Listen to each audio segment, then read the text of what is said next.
Mesdames, Messieurs, bonjour. Lorsqu'on doit définir une entreprise, il y a plusieurs façons de le faire, en tout cas plusieurs approches. Il y a une première approche qu'on peut utiliser qui s'appelle l'approche économique. C'est l'approche qui est utilisée dans 95% des cas.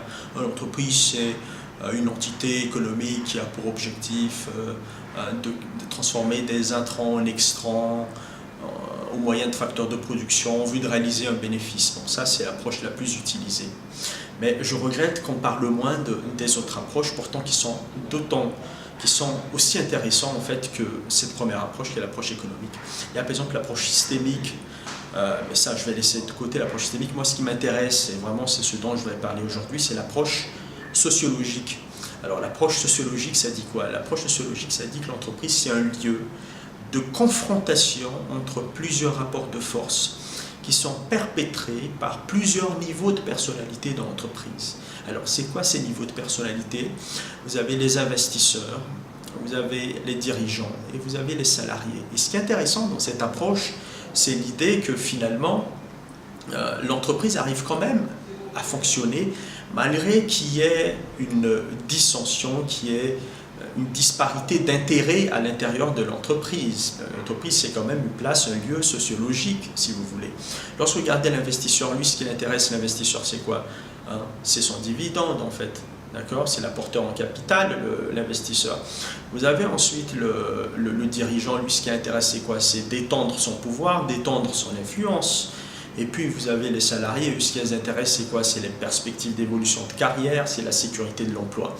Et en fait, à partir de là, une fois que vous avez compris finalement que l'entreprise, c'est vraiment, enfin, ça vaut la peine de se poser des questions là-dessus, parce que finalement, quelque chose devrait fonctionner si toutes les entités présentes sont tournées vers le même objectif. Là, ce n'est pas le cas.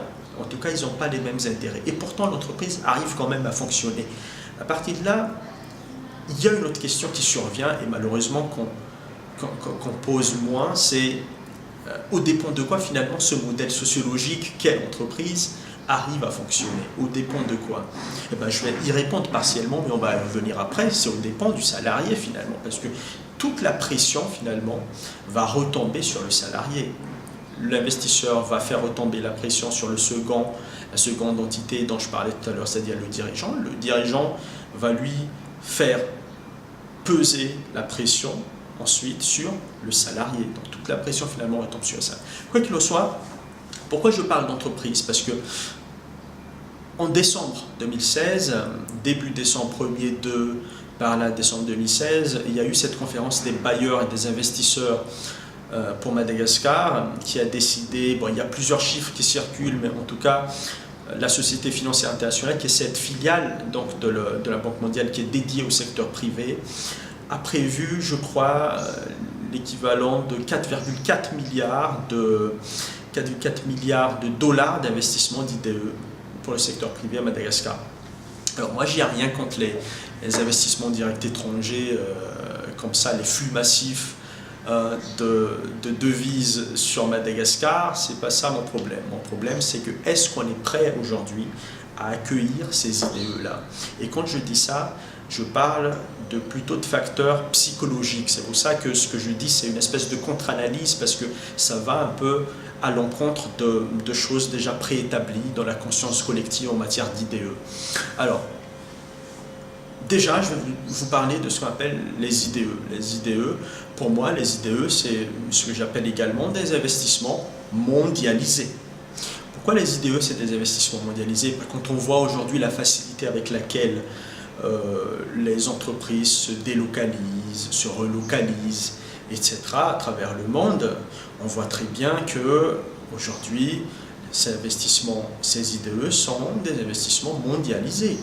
D'accord? Et puis un investisseur qui est un businessman, lui, il ne va pas se contenter d'avoir une affaire dans une seule place sur la Terre, dans une seule place d'investissement. Il va vouloir diversifier.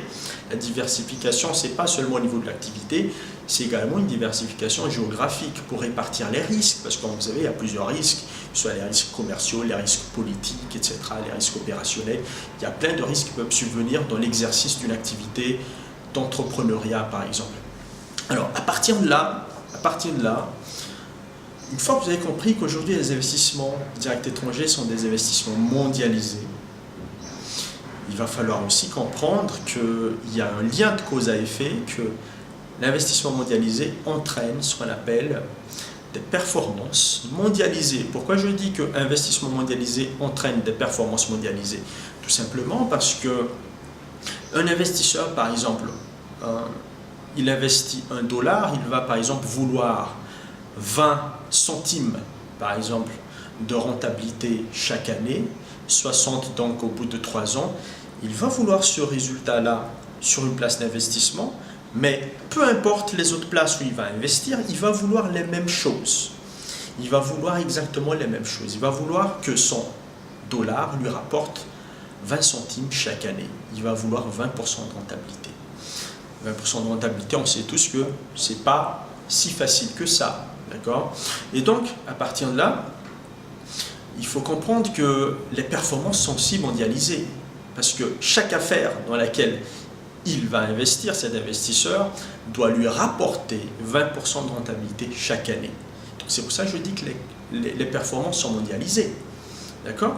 Et puis, un autre cas, un autre exemple que je peux vous donner, pourquoi on dit que les performances sont mondialisées? Vous prenez un commercial, par exemple, un commercial qui investit mais qui opère, par exemple, dans des compagnies, par exemple, de téléphonie, les providers, etc. Un commercial, même un commercial dans la banque, mais c'est pareil partout. On va demander à un commercial, bon, chaque jour, il faut que tu vendes, par exemple, je dis ça comme ça, 10 puces. D'accord? Et il faut que tu vendes une connexion Internet grand public. Un commercial qui se trouve à Antananarive, on va lui demander exactement la même chose qu'un commercial qui se trouve, par exemple, à Durban, un commercial qui se trouve à Hambourg, ou peu importe. C'est pas parce qu'il se trouve dans un pays, mais on le dit, c'est pas qu'il se trouve dans un pays moins avancé qu'on va lui demander moins. L'investisseur, compte tenu de la performance qui est mondialisée, le postulat de départ que j'ai posé, investissement mondialisé, performance mondialisée, ben on va lui demander à ce commercial exactement les mêmes résultats, peu importe où il se trouve. Une fois que vous avez compris ça, vous allez comprendre qu'il y a une espèce de culture du résultat, en fait, qui s'opère dans ce secteur-là. Voilà ce qui est intéressant. C'est comme un banquier, quelqu'un qui travaille dans une banque, par exemple, on va lui demander chaque jour, il faut que tu ouvres tel nombre de comptes, il faut que tel nombre de personnes, en fait, signent des contrats d'ouverture de compte, etc. dans notre banque. Ben, c'est pareil partout. C'est pareil partout. C'est pareil dans le...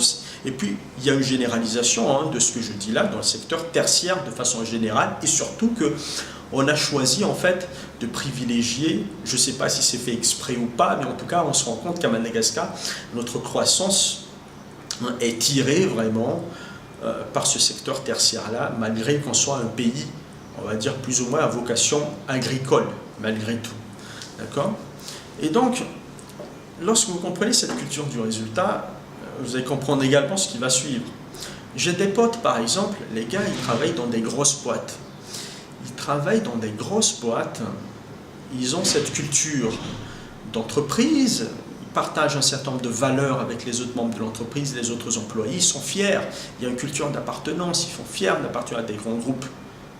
Mais les gars, lorsqu'ils rentrent chez eux le soir, il faut comprendre qu'ils sont lessivés. Ils sont lessivés et ce n'est pas que de la fatigue en fait, physique, c'est également de la fatigue intellectuelle, c'est la fatigue mentale. Non, mais ils sont lessivés quand ils rentrent chez eux. Pourquoi? Parce qu'il y a eu cette pression énorme qui s'est exercée sur eux toute la journée, qu'il aurait fallu atteindre tel ou tel nombre de résultats, sinon ils seraient traités d'incompétents, par exemple, qu'ils ne seraient pas performants. D'accord? Parce qu'il y a des évaluations qui se font par les supérieurs, etc. Et si vous n'atteignez pas tel ou tel résultat, c'est que vous êtes quelqu'un, entre guillemets, de pas performant. Vous n'êtes pas obligé de ne pas... Enfin, vous n'êtes pas forcément quelqu'un d'incompétent, mais vous n'êtes pas performant.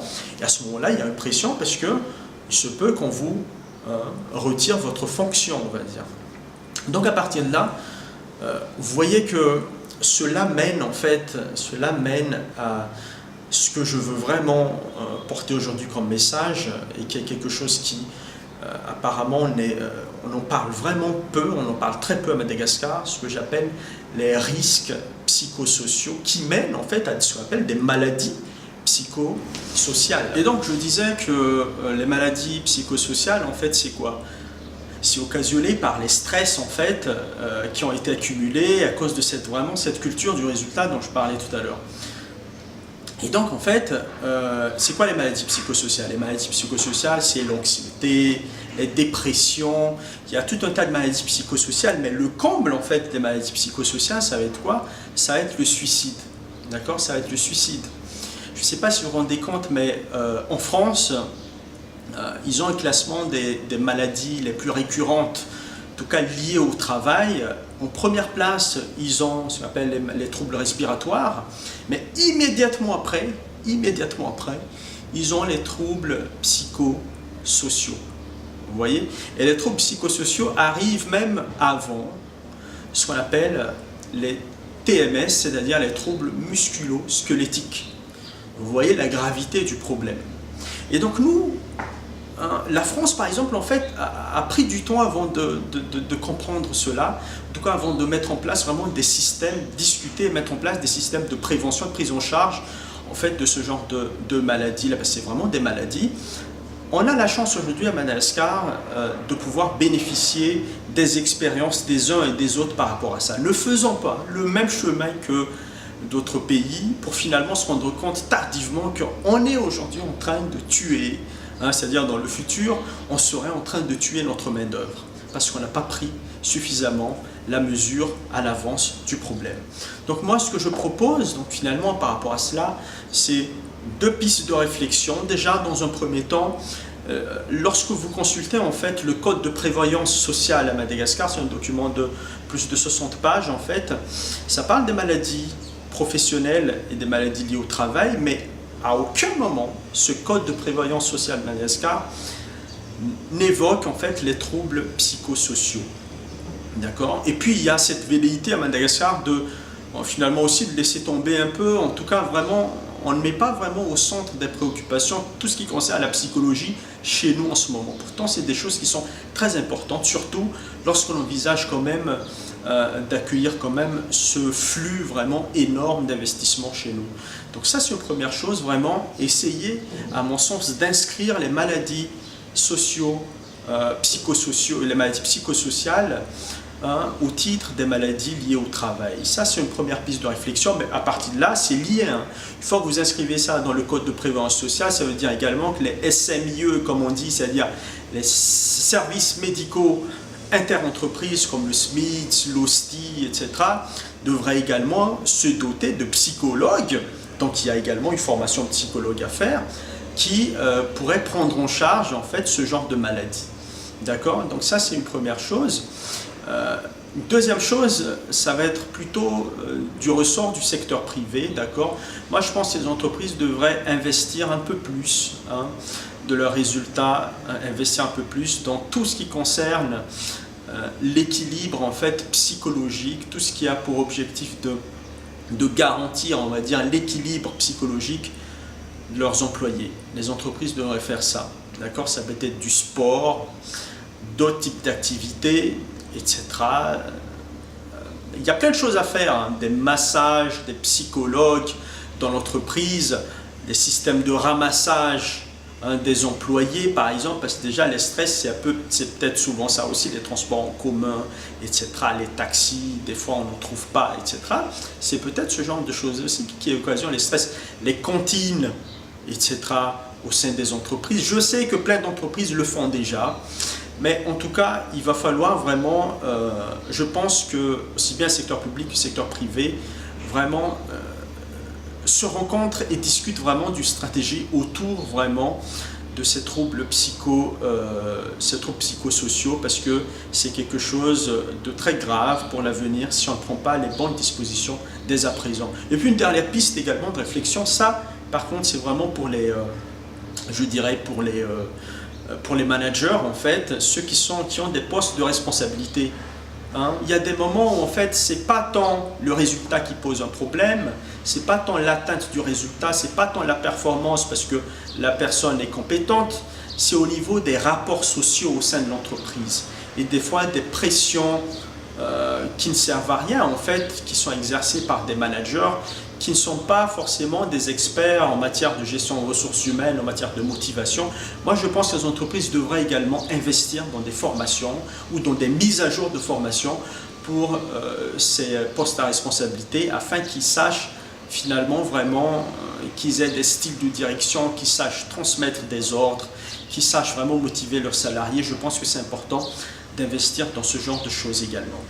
Donc voilà, hein, aujourd'hui je voulais parler vraiment de cet aspect un peu psychologique des choses parce que après, effectivement, ça peut faire toujours aussi l'objet d'autres discussions, hein, cette proactivité par rapport à nos compétences. On a toujours ce cas désormais classique des soudeurs qu'on a dû faire venir de l'extérieur parce qu'on n'a pas les compétences sur Madagascar, on n'est pas aux normes par rapport au type de soudure qu'on fait. On avait dû donc finalement importer d'autres compétences de l'extérieur, mais vraiment cette proactivité en matière d'enseignement technique et professionnel, mais également d'enseignement général et de l'enseignement supérieur par rapport aux investissements qui vont venir. Donc ça, c'est un autre sujet sur lequel on pourra débattre plus tard, mais moi vraiment je voulais faire le focus aujourd'hui sur l'aspect psychologique et le problème qui peut être occasionné par des troubles psychosociaux sur la main-d'œuvre à Madagascar. Parce que